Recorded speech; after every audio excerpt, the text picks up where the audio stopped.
I want to start by sharing a story with you about this guy who has retired early 5 years ago.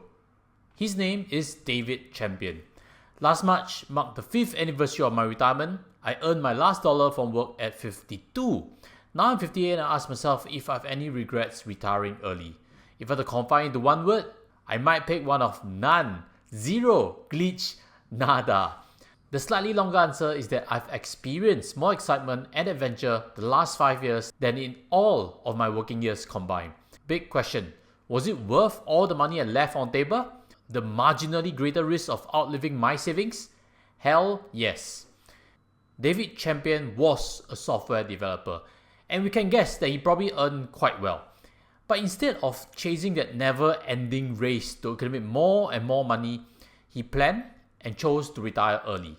In his sharing, he's acknowledged that he has left money on the table, correct? And he's also acknowledged the risk of outliving savings. That is the fear we all need to confront when we get to retirement, but today I'm here to share with you that it's not so scary after all. David understood something that I'd like to share with you also today. This thing is called the wealth paradox. Hi guys, welcome back. Let's start by defining what the wealth paradox exactly is. It refers to a phenomenon whereby we accumulate more money but fail to achieve true wealth. Question now is, what exactly is true wealth? And as you can guess from everything that we've discussed so far, it's more than money, correct? I think James Clear has put it the best. He's the author of this famous book, Atomic Habits. There are 4 types of wealth: financial wealth, which is money; social wealth, which is status; time wealth, which is freedom; and physical wealth, which is health.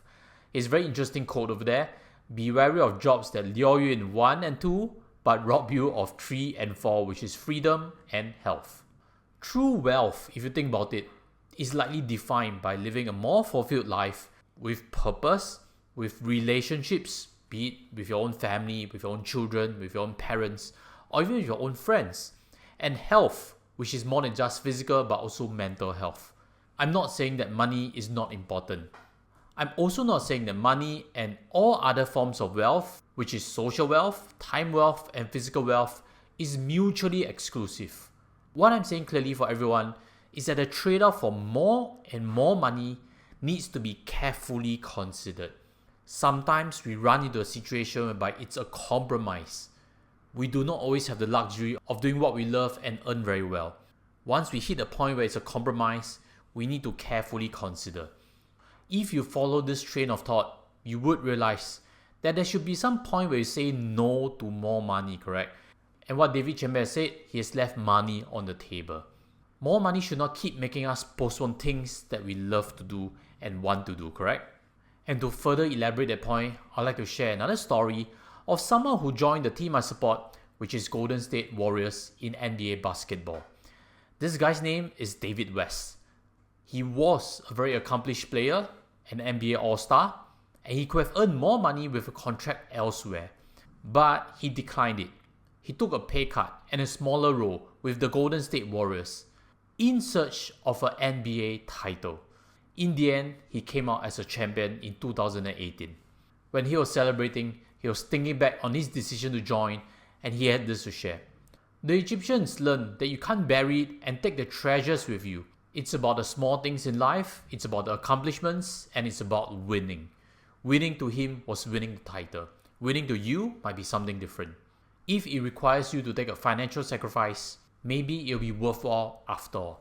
Leave in the comment sections what you think of it, or share with everyone your story also, and smash a like as always if you like content like this that helps you in your retirement planning as well as your mindset towards happiness and money. Thank you very much, and let's confront this common fear that we all have, including David Champion, which is that when you retire too soon, you may not have saved up enough. Enough might be an illusion, or enough is actually different for you and different for me. But I'd like to say that enough shouldn't be millions and millions. And today I'd like to share with you a formula to try to work backwards what could be enough for you. Let's have this situation if you're age 45 this year and you want to retire and spend 55 to 65 traveling the world and doing things you like with $5,000 a month in terms of budget. Do you need millions? Absolutely not. And if you're looking for fee-based retirement planning, look for my links below. I actually advise on what you need to do in terms of investments, as well as making right financial decisions. That could be upgrade, downgrade, or paying off any loans. That could be optimizing some of your accounts like CPF or SRS. I've helped many private clients visualize what they need in retirement, and these are some raving reviews I have on my LinkedIn. As always, check out links below to reach me on a one-to-one basis. I have a calculator here to share with you. If you have 450,000 right now at age of 45, you may be ready quite soon. That is good news to you, correct? And of course, 450,000 at age of 45, you must have been pretty frugal along the years. If you have more than that, change the figure to suit what you want in terms of expectations. If you're less than that, change it accordingly also. Enough again is different for everybody. But back to this point, 450,000 if you have saved up and invested it properly, you would realize that in 10 years, age of 55, your 450,000 will have compounded to $733,000. Now this is very powerful because in this calculator, I've imputed assumptions to fit your $5,000 per month desired budget, and this budget is actually inflating at 3% per year. You realize that this pot is enough for you to use down all the way from 55 to 65. Very possible, correct? Some caveat again.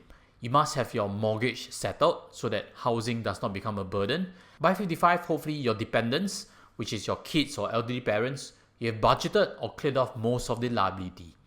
If that is the case, you really don't need too many millions. 450,000, start it compounding, and 55 to 65, take your retirement. Now you may have this question, okay Josh, but what to do after 65? In Singapore, thankfully, we have CPF Life, correct? We have CPF savings.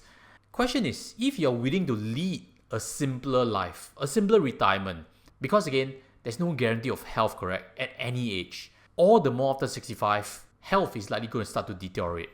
After 65, hopefully CPF Life can match your expectations in retirement. Is that $2,000 per month in terms of today's value? Maybe that is. But without mortgage, maybe it's still not too bad. I've done many videos before that suggested many elderlies are comfortable with less than $2,000 per month in today's value.